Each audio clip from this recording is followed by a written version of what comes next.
Good evening, everyone, and welcome to our Holocaust Writing and Visual Arts Competition Awards program. I'm Sam Margolin, Chairman of the Education Committee for the United Jewish Community of the Virginia Peninsula. First, I want to congratulate not only the award winners, but everyone who participated in this competition. It is our objective as sponsors to educate young people about the terrible events of the Holocaust and the dangers that hatred and bigotry pose to democratic societies. Judging by the entries, you students have gained important insights, which we hope will guide your future thinking about tolerance, inclusion, democracy, and respect for the rights of others. As you know, 6 million Jews were murdered by the Nazis during the Holocaust. Included in that number were 1.5 million children. In the prompts that you students responded to with essays and visual arts creations, you were asked to imagine yourselves as Jewish children during the Holocaust. Before we begin the awards part of the program, we are going to view a short film entitled Children of the Holocaust Remember, featuring interviews with 8 men and women who survived the Holocaust as children. Because of the trauma of those events, some of these survivors have never spoken publicly about their experience until the production of this film. But as we are about to see and hear, several of the survivors express their sense of responsibility about telling these stories. They did so in the hope that others would not have to experience the horrors that they did. Soon, these men and women, now in their 90s, will be gone. Then the responsibility of telling their stories and standing up against hate and Holocaust denial will fall solely to us and succeeding generations. Perhaps that is why the members of the synagogue who produced the film decided that the interviews should be conducted by 4 boys and girls approximately the same ages that the survivors were when they went through their terrible ordeals as children. After the video, we will hear from one of the young teenagers, now 4 years older, who conducted those interviews. And now, Children of the Holocaust Remember.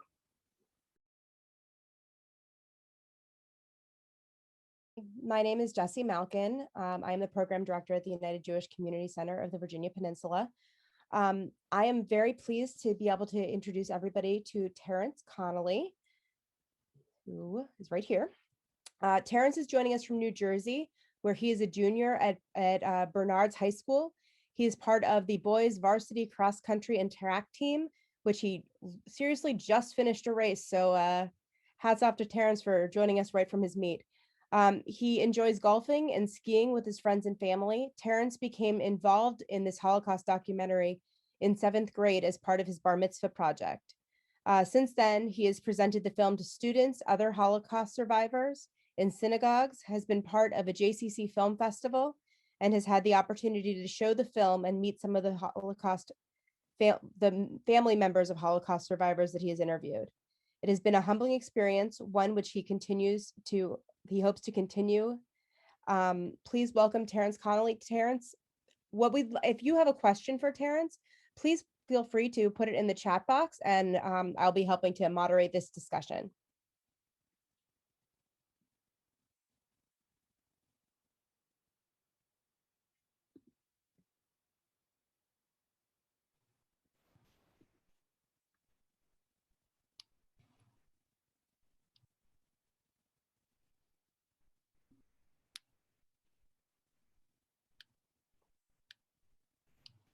Terence, can you hear us?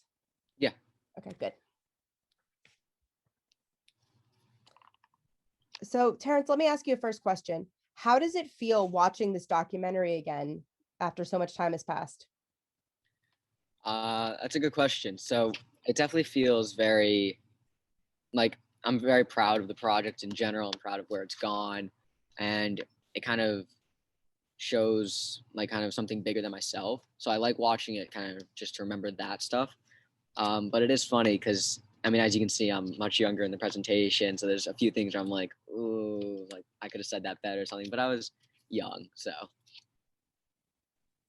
Have you maintained contact with any of the survivors since the film was made? yeah, so one of them's obviously my grandfather. So I've obviously talked to him before, after the documentary, but a few of them, I got one of them to consider speaking at my high school. We were going to do like a small thing together that unfortunately fell through due to COVID. And a few of them I'll hear from time to time, and we'll like see things about them. So definitely still in contact with a few of them. Are there any questions that you wish you may have asked them that you did not?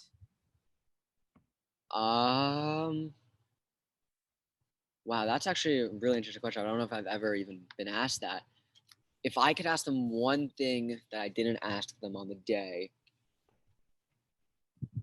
maybe just like more of what they're doing now, like with the Holocaust and how they're similarly kind of fighting to spread awareness about the Holocaust and keep kind of the stories alive would just be my one thing.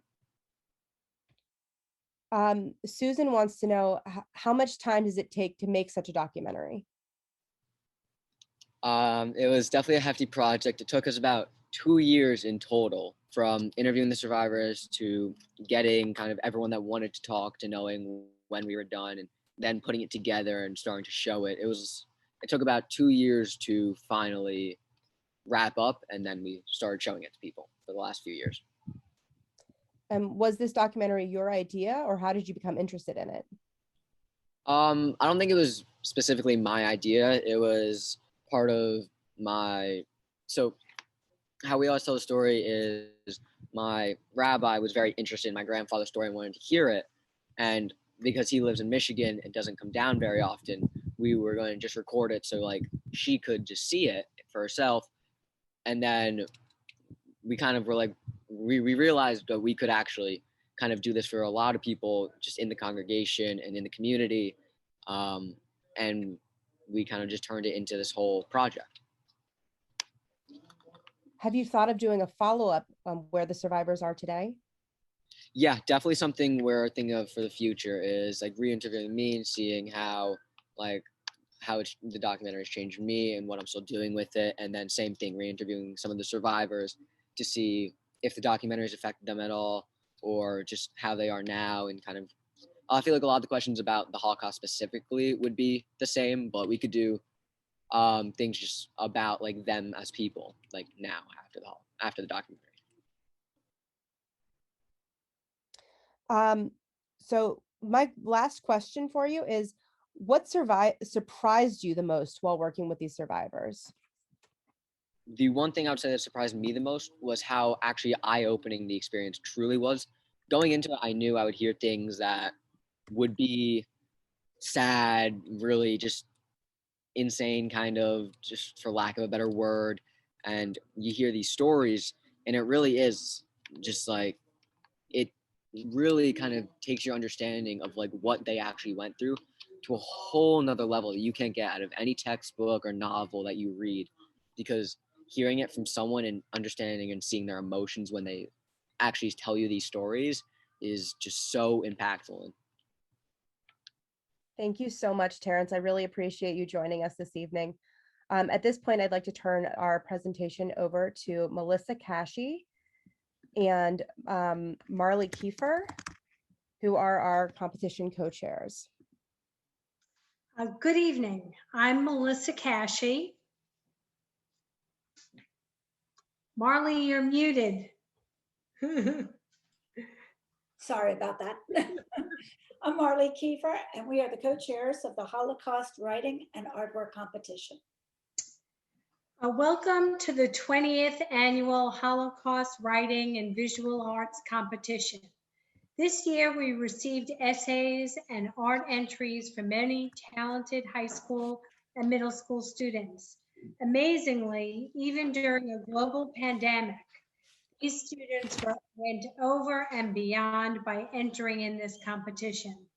The writing entries were submitted to a group of readers who read each individual paper and agreed on the top entries to submit for the final judging process. We would like to thank the many people who gave their time to judge these entries. We also want to thank the Sarfin, Gary S., and William M. Nachman Philanthropic Fund of the UJC Endowment Fund for making this competition possible. One of the primary goals of the writing competition is to encourage young people to apply the lessons of history to the moral decisions they make today. With this in mind, I will read to you the story that the prompts were based on. In our community, there are Holocaust liberators and righteous Gentiles. These are non-Jews recognized for their selfless efforts to help Jews during the Holocaust, whose personal stories have inspired those around them. The lives of all survivors and those who saved them are connected in the present by their past efforts to withstand the atrocities of the Nazi regime. Prior to the Holocaust, however, these individuals were proud citizens of their own respective countries. The Nazis' actions created a moral dilemma for these Europeans who disagreed with the hateful discrimination against the Jews. Citizenship, in principle, carries with it certain rights, loyalties, and responsibilities. It was the goal of the Nazis to eliminate all the Jews of Europe, first by stripping them of their citizenship and ultimately by taking their lives. A significant number of non-Jews felt their own citizenship and the rights that come with this would remain intact if they took the oath of the Nazi Party. We admire and aspire to be like those Jews and righteous Gentiles who, in the face of the military strength of the Nazi war machine and the powerful force of hateful ideology, chose to be brave enough to resist the tyranny and preserve human rights.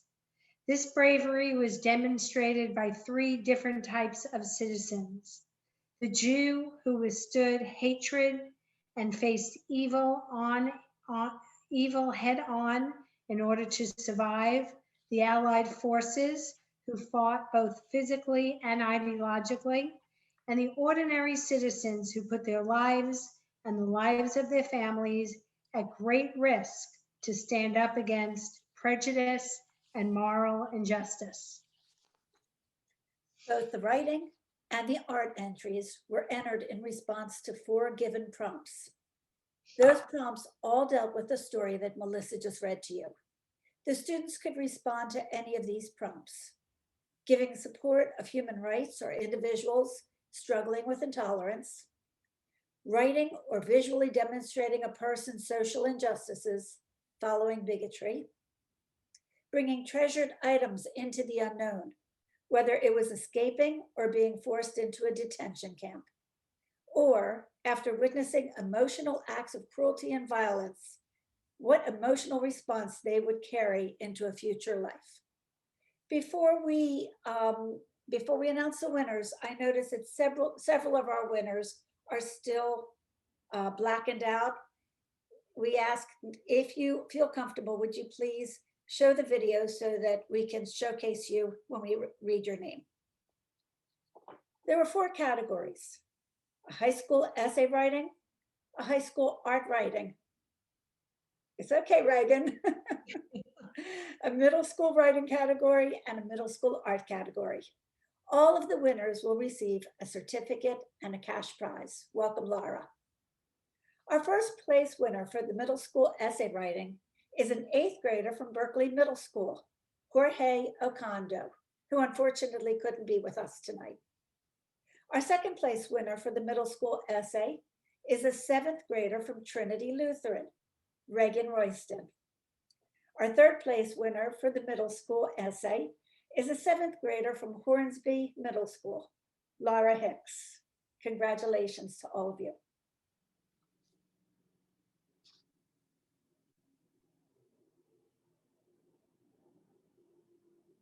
Give us just a second to showcase the next winners.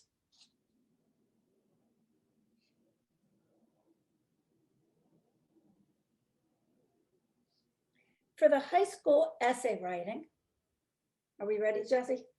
Okay. Our first place winner for the high school essay is a 10th grader from Hampton Roads Academy, Anya Kayat. Our second place winner for the high school essay is a 9th grader from York High School, Zara Rizwi. And our third place winner for the high school essay is a 10th grader from Hampton Roads Academy, Natalie Welcher. Congratulations to the three of you.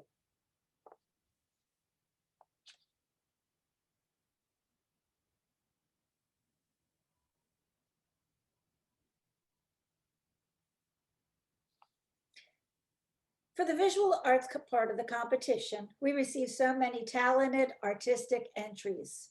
All of the entries needed to be original and created for this competition only. They could be made from a variety of mediums, and they needed to include a short statement explaining the project with their artwork. Our first place winner for the middle school visual arts is a 7th grader from Tab Middle School, Michaela Brindle. Our second place winner for the middle school visual arts is a 7th grader from Toana Middle School, Mariana Gayton. Congratulations to both of you.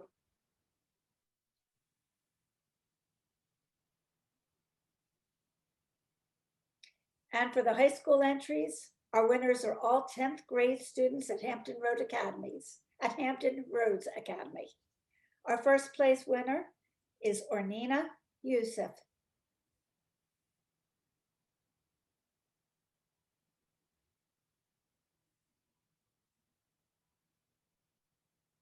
Give us just a second to get pictures up. Our second place winner is Lainey Epstein. And our third place winner is Vicki Wong. Our congratulations to all the winners of the visual arts competition, and all the prizes and certificates have been mailed and will arrive soon to your homes. If you notice when you first came in, those beautiful pictures you saw being played in a slideshow were done by our students. We would like to thank the students, their families, and their teachers for all their hard work. We'd also like to thank everyone who joined us tonight to celebrate our student winners, and we wish you all a good evening. Thank you.